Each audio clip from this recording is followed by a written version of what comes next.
Welcome all of you arthritis foundation of India के आज के इस वीडियो में हम लोग बात करेंगे यूनिकॉन्डाइलर नी रिप्लेसमेंट की। ये एक बहुत ही रिवोल्यूशनरी और बहुत ही नई कॉन्सेप्ट है जिसमें कि घुटने खराब हो जाते हैं तो पूरा घुटना नहीं बदला जाता है बल्कि उसका एक हिस्सा यानी कि आधा घुटना बदला जाता है। आमतौर पर कम उम्र में यानी कि 50s में अर्ली 60s में बहुत सारे लोगों का घुटने का अंदर का हिस्सा जो कि आमतौर पर वेट बियरिंग हिस्सा है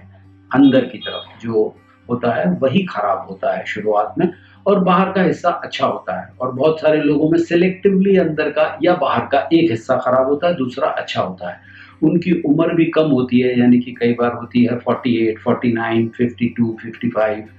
जिसमें कि मतलब टोटल नी रिप्लेसमेंट हम लोग टालने की कोशिश करते हैं क्योंकि टोटल नी रिप्लेसमेंट की भी एक उम्र है 20 साल ऐसे कुछ,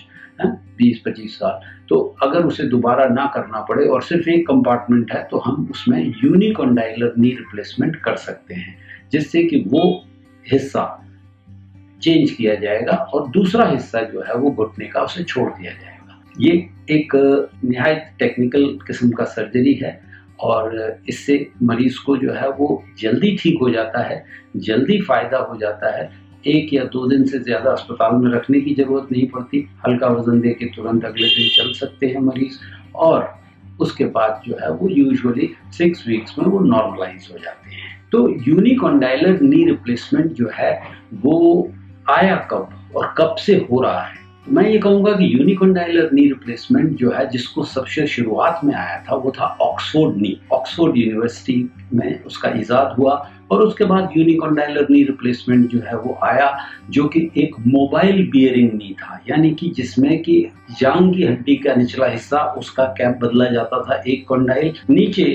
पैर की हड्डी का यानी कि टिबिया का ऊपर का प्लेटफॉर्म बदला जाता था और उसके बीच में जो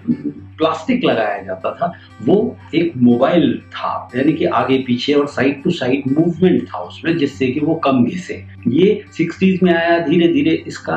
इवोल्यूशन हुआ यानी कि और भी इसमें सुधार हुए। कई सुधार होने के बाद आज 40-50 साल के बाद मतलब काफ़ी बेहतर है, पुराने फॉर्म के मुकाबले में ये काफ़ी बेटर माना जाता है। ऑक्सफोर्ड नी के बाद अब बहुत सारी कंपनियां हैं जैसे कि Johnson and Johnson, Smith and Nephew, बहुत सारी अब, लेकिन जो ज़्यादातर नीज बनाने वाली नई कंपनियां हैं वो फिक्स्ड बियरिंग नी बना रही हैं, यानी कि जो बीच का प्लास्टिक है वो इधर से उधर नहीं भागता, वो एक जगह पर रहता है, बल्कि सिर्फ घुटना और पैर जो है मुड़ता है और वो अपनी जगह पर रहता है। वो इसलिए क्योंकि वो ये मानते हैं कि फिक्स्ड बियरिंग नी जो है वो कम घिसता है और मोबाइल बियरिंग नी का यूं बियरिंग भी हिल रहा है और ऊपर का पैर नीचे का पैर भी हिल रहा है तो उसका घिसना ज्यादा होता है। ये सारी साइंटिफिक बहस की मुद्दे हैं कि कौन सा बेटर है कौन सा कम बेटर है, लेकिन दोनों ही चलते हैं, दोनों ही अच्छे हैं, दोनों ही यूजुअली 10-15 साल तक फेल नहीं होते। और 10-15 साल में जो 55 साल का आदमी है वो यूजुअली 70 का हो जाता है, या तो उसकी आर्थराइटिस बढ़ती नहीं है और अगर बढ़ भी जाए तो उसमें बाद में रिवीजन करके उसको टोटल नी रिप्लेसमेंट में बदला जा सकता है। लेकिन जब शुरुआत में हम उसको यूनिकॉन्डाइलर करते हैं तो उसका बहुत सारा साल, जिंदगी के 10-15 साल बहुत आराम से एक छोटे से ऑपरेशन से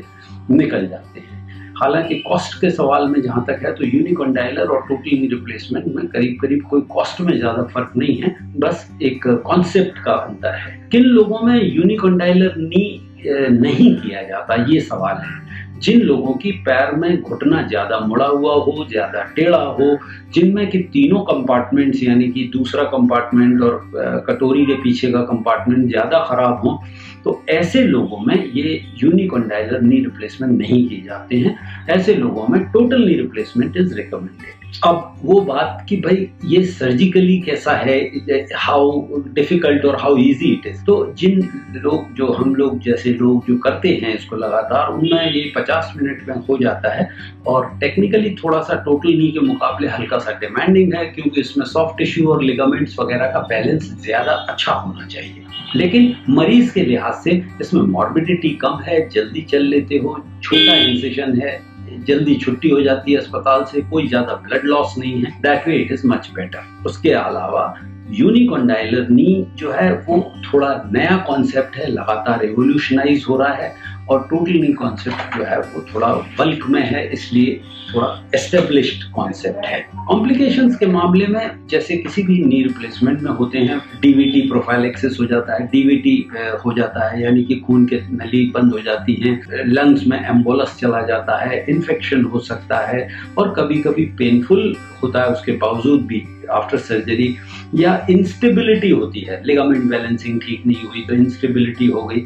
या कुछ 1-2-4 साल बाद अगर ज्यादा ओवर करेक्ट कर दिया गया पैर को, जैसे अंदर के हिस्से को ज्यादा ओवर करेक्ट कर दिया गया तो बाहर का हिस्सा आर्थराइटिक हो जाए, इस तरह की कोई हरकत हो सकती है जिसके चलते कि कॉम्प्लिकेशन हो जाए। आमतौर पर ये एक सफल और बहुत ही एंड्योरिंग और गुड सर्जरी है, और इससे निश्चित रूप से लोगों को फायदा होता है। यूनिकॉन्डाइलर नी के बारे में ये 3 बहुत ही सरल भाषा में साइंटिफिक जानकारी, I think it was useful. Thank you so much.